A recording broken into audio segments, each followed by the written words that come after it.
Welcome to 24/7 news TV. నేను మీ anchor Parveen. గత కొంతకాలంగా దర్శకులు నిర్మాతలుగా మారి కొత్త టాలెంట్ ను ఇండస్ట్రీకి పరిచయం చేస్తున్నారు. ఈ నేపథ్యంలోనే దర్శకుడు సంపత్ నంది తన నిర్మాణంలో మురళీ మనోహర్ అనే దర్శకుడిని పరిచయం చేస్తూ సింబా మూవీని తెరకెక్కించాడు. ఈ సినిమాకు సంపత్ నంది స్వయంగా కథను అందించారు. మరి ఈ రోజు విడుదలైన ఈ సినిమా ప్రేక్షకులను మెప్పించిందా లేదా అనేది రివ్యూలో చూద్దాం. కథ విషయానికొస్తే హైదరాబాద్లో వరుస హత్యలు జరుగుతుంటాయి. ఈ హత్యకు గురైన వాళ్ళు ప్రముఖ ఇండస్ట్రీ లీడ్ పార్థ అంటే కబీర్ సింగ్ కు సంబంధించిన వాళ్ళే. ఈ హత్యల వెనుక అక్షిక అంటే అనసూయ, జర్నలిస్టు పాజిల్ అంటే శ్రీనాథ మాంగంటి ఉన్నట్టు పోలీసులు తమ ఇన్వెస్టిగేషన్లో తెలుసుకుంటారు. అయితే ఈ హత్యలు చేసింది వీళ్ళేనా, మరెవరైనా చేసి వీళ్ళపై ఆ నేరం మోపారా? అసలు పారిశ్రామికవేత్త అయిన పార్థ అనుచరులే ఎందుకు హత్యకు గురవుతుంటారు? ఈ క్రమంలో పోలీసుల ఇన్వెస్టిగేషన్లో పురుషోత్తం రెడ్డి అంటే జగపతి బాబు ఎదురవుతాడు. ఆయన ఎవరు అసలు?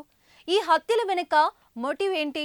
ఇండస్ట్రీలో పార్థవకు, అక్షిక, జర్నలిస్టు పాజిటివ్కు పురుషోత్తం రెడ్డికి ఉన్న సంబంధం ఏమిటనేది తెలియాలంటే ఈ సినిమా చూడాల్సిందే. ఈ సినిమా ఎలా ఉందంటే ఇదొక రివెంజ్ డ్రామా. బయాలజికల్ మెమోరీ అనే కొత్త కాన్సెప్ట్ను టాలీవుడ్కు డైరెక్టర్ పరిచయం చేశాడు. ఓటీటీలు వచ్చాక ఇతర భాషలలో వచ్చే థ్రిల్లర్ సినిమాలను కూడా తెలుగు ప్రేక్షకులు చూస్తున్నారు. అయితే ఇందులో వాటన్నిటికీ భిన్నంగా ఆసక్తి రేకెత్తించేలా సినిమా ఉంటుంది. ఇక భవిష్యత్తు సమాజం కోసం పర్యావరణ పరిరక్షణ అత్యవసరం. ఈ అంశాన్ని ఇందులో చూపించిన తీరుని డైరెక్టర్ మురళీ మనోహర్ రెడ్డిని మెచ్చుకోవాల్సిందే.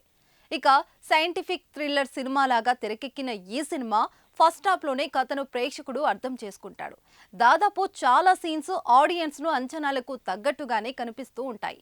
వరుసగా హత్యలు జరుగుతున్న తీరును ఆసక్తికరంగా చూపించిన దర్శకుడు ఈ హత్యల వెనుక ఎవరుంటారో అనేది చెప్పడంలో కాస్త విఫలమయ్యాడు అనిపిస్తుంది.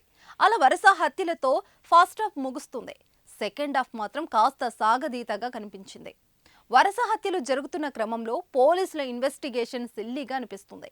ఈ హత్యల వెనుక ఉన్న వ్యక్తి ఎవరు అని ఆసక్తికరంగా చెప్పడంలో కాస్త విఫలమయ్యాడు. ఫోన్ కాల్ లిస్టునే హంతకులను పట్టుకున్న తీరు ఏమాత్రం ఒప్పించదు. సినిమాలో ఆయన పాత్రని చివరి వరకు పెద్దగా ప్రభావం లేకుండా కథ నడపడం కాస్త మైనస్ అనిపిస్తుంది. కథ సాధారణమైన, దర్శకుడు చూపించిన తీరు థ్రిల్లింగ్కు గురి చేస్తుంది. ప్లస్ పాయింట్స్: వరుస హత్యలు, దాని వెనుక ఓ మోటివ్, క్రైమ్ ఇన్వెస్టిగేషన్. ఇది చాలా ప్రేక్షకులను సీట్ నుంచి కదలకుండా చెయ్యొచ్చు.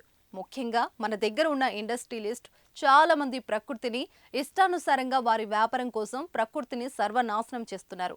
వారు ఎవరికీ డైరెక్టర్ హాని చేయకపోయినా మన భావితరాలకు మాత్రం తీరని నష్టం కలిగిస్తున్నారు. అదే పాయింట్ నేపథ్యంలో దర్శకుడు ఈ సినిమాను క్రైమ్ ఇన్వెస్టిగేషన్ థ్రిల్లర్గా సినిమాను అల్లుకున్నాడు.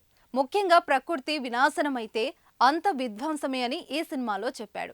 ఈ సినిమాలో మొక్కలు నాటాలి, పర్యావరణాన్ని కాపాడాలి అనే కాన్సెప్టును లోతుగా చెప్పుకొచ్చాడు దర్శకుడు. ఈ మూవీకి సెల్యులర్ మెమోరీ అనే కొత్త పాయింట్ కథకి కొత్తనం తీసుకువచ్చింది. నటీనటుల యాక్టింగ్ చాలా బాగుంది. మైనస్ పాయింట్స్ ఏంటంటే దర్శకుడు అనుకున్న కథ బాగానే ఉన్నా దాన్ని ఇంకాస్త డెవలప్ చేసి ఉంటే బాగుండేది. ఈ విషయంలో డైరెక్టర్ ఫెయిల్ అయ్యాడని చెప్పాలి. ముఖ్యంగా ఫ్లాష్ బ్యాక్ ఎపిసోడ్ ఇంకాస్త బాగా రాసుకొని ఉంటే బాగుండేది అనేది సినిమా చూస్తే అనిపిస్తూ ఉంటుంది. ఆర్ఆర్ కూడా ఇంకా బెటర్గా ఉంటే సినిమాకు ప్లస్ అయ్యేది.